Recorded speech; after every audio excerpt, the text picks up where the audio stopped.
Now I understand why so many people are quick to downplay Alan Taylor's 2013 Asgardian sequel, Thor: The Dark World. But this was easily one of the funniest entries so far, and the visual effects were stunning, and I found myself rather partial to this underappreciated gem.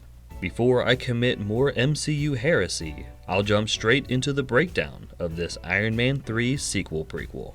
The timestamps for every sequence can be found in the comment section for your viewing pleasure. Now, let's begin. We start as always with a focus on our protagonist, specifically their personality, their inner conflict, and their situation. Another Odin narration tells the Asgardian tale of Malekith and the Ether. Then we return to the end of the Avengers, as Odin condemns Loki for his crimes, and we're told Thor is battling his way through the universe, earning his claim to the throne. Next, we examine where, why, and how our protagonists exist in their world, with a focus on why they don't quite fit in. The Asgard crew fights in another realm, flexing their way overpowered stat sheets, who are joined by Thor, even more OP than should be allowed, and the crew starts to disband as the recovery of the realms winds down. Then a brief event happens, one that's never happened before. It's destined to lead all the characters away from their status quo. Odin heavily recommends that Thor begin to settle down, with his eye towards Sif, which leads us to examine the effect of that something new to the status quo, specifically what's different now and what remains the same. When not distracted by battle, Thor pines for Jane Foster and feels distant from the crew due to his sorrow. Sif cautions him about focusing on only Earth and not the other realms, and by extension, her, while Jane tries dating again in the most cringy way possible. We move along to the discovery that things are less than ideal, or else we explore how badly things are. Both scenarios are common. Darcy crashes the date with ketchup exposition and a device gone haywire, and we discover that Selvig hasn't fared very well since his involvement with the Tesseract.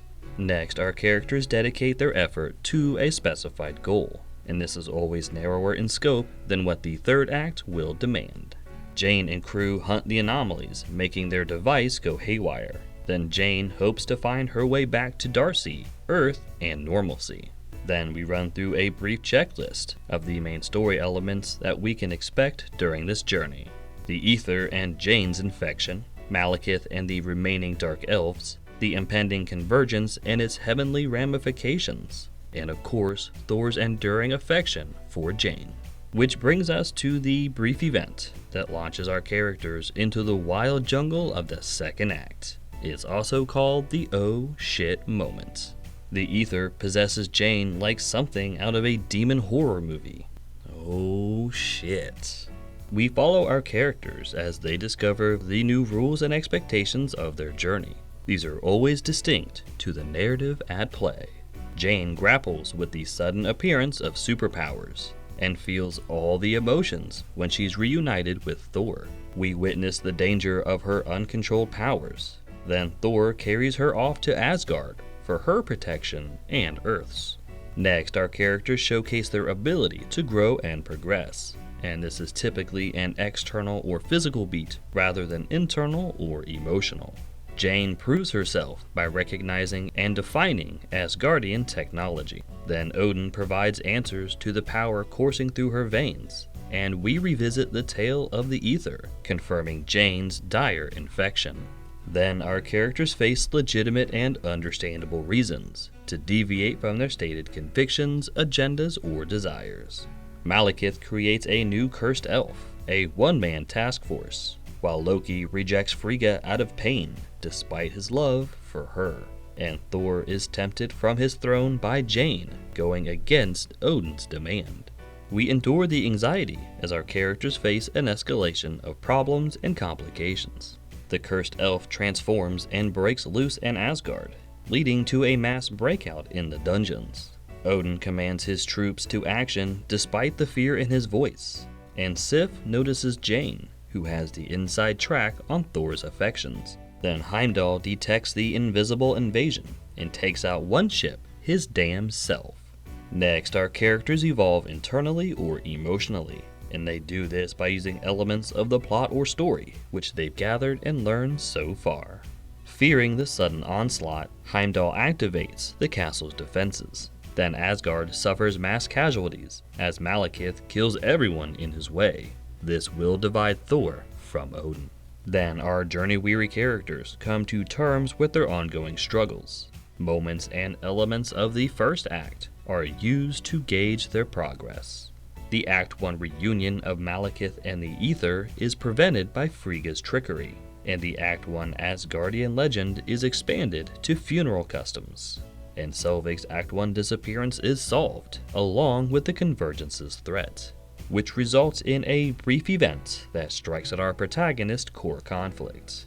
Malekith recuperates from his encounter, very much alive and probably angrier than ever, and there's no turning back from here.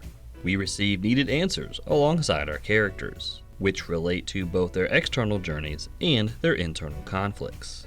Odin becomes consumed with Malekith as a threat, to the point of acting just as evil, and Darcy receives her first lead to reassembling the Earth crew. Next, our characters complete their narrow scope objective, yet discover that their victory is shallow or altogether meaningless, and must complete a wider scope objective. Heimdall abuses his power yet again to get out of a sticky jam, but every consequence is worse than the previous. Thor recruits Loki to help protect Asgard, but being a trickster and a prisoner, he's unpredictable. Then our characters face an existential conflict that wounds their sense of self and identity, or their physical journey. Thor escorts Loki while he semi-narrates the Ocean's 11 style misdirection, but Thor can't get the elven fighter jet to fly. Then he does, and we're treated to the full reveal of the escape plan. We celebrate with our protagonist in light of an undeniable win, which is always related to the rebirth in some way. They escape Asgard altogether, with Jane on board. Thor and Loki share a brotherly moment over Frigga's love for them both, while Darcy picks up Selvig from the psych ward, assembling the crew. Next, our characters suffer a grand loss. This is always connected to their newfound inability to quit their journey. The portals are growing worse and creating greater chaos. While Malekith arrives for the showdown, Loki appears to turn on Thor, even cutting off his hammer hand, and throws Jane down at Malekith's feet, surrendering the weapon. We experience a thematic freefall, as the main story elements are ramped up and thrown into upheaval. The Aether is finally extracted from Jane. The Ocean's 12 misdirection is revealed, proving Loki a hero. The OP Thor isn't strong enough to destroy the Aether, nor is he able to defeat the cursed elf, which is odd. Which forces us into a brief event that robs our protagonist of seemingly any hope of success. Loki is stabbed in a poetic manner, considering he figuratively stabbed Frigga in the back, causing her to get actually stabbed in the back, and then Loki is pulled into the sword. Shakespearean, really. Quite a diva way to go. We watch our characters realize that they cannot return to their first act selves, and they turn to face the wider scope objective.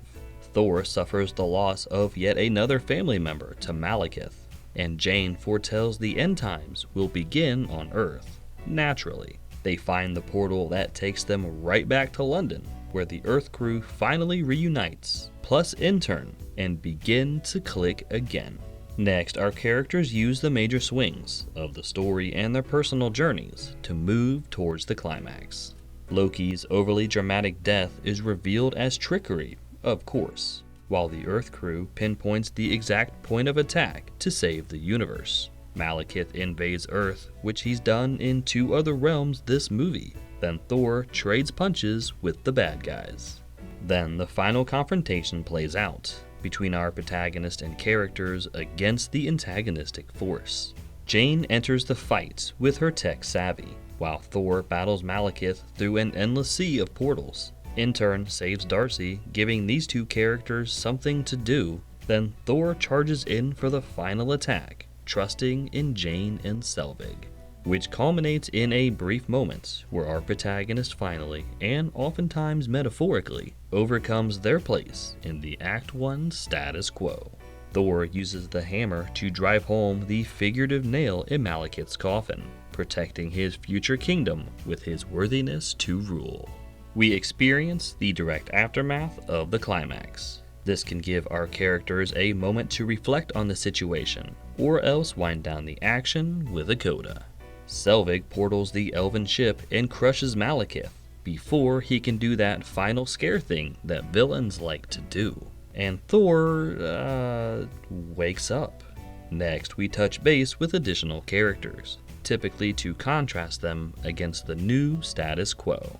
Jane and crew remain together after the battle and discuss her romantic life. Then we conclude with a tight focus on our protagonist, specifically to contrast them against how we met them at the opening. Thor rejects the throne, finding peace with Jane at his side. Then Loki reveals his Ocean's 13-like misdirection, impersonating an absent Odin. And there you have it. Alan Taylor's 2013 superhero sequel, Thor: The Dark World, adheres perfectly to the 29-point story structure every step of the way. And this movie really isn't as bad as people claim, and it deserves another chance.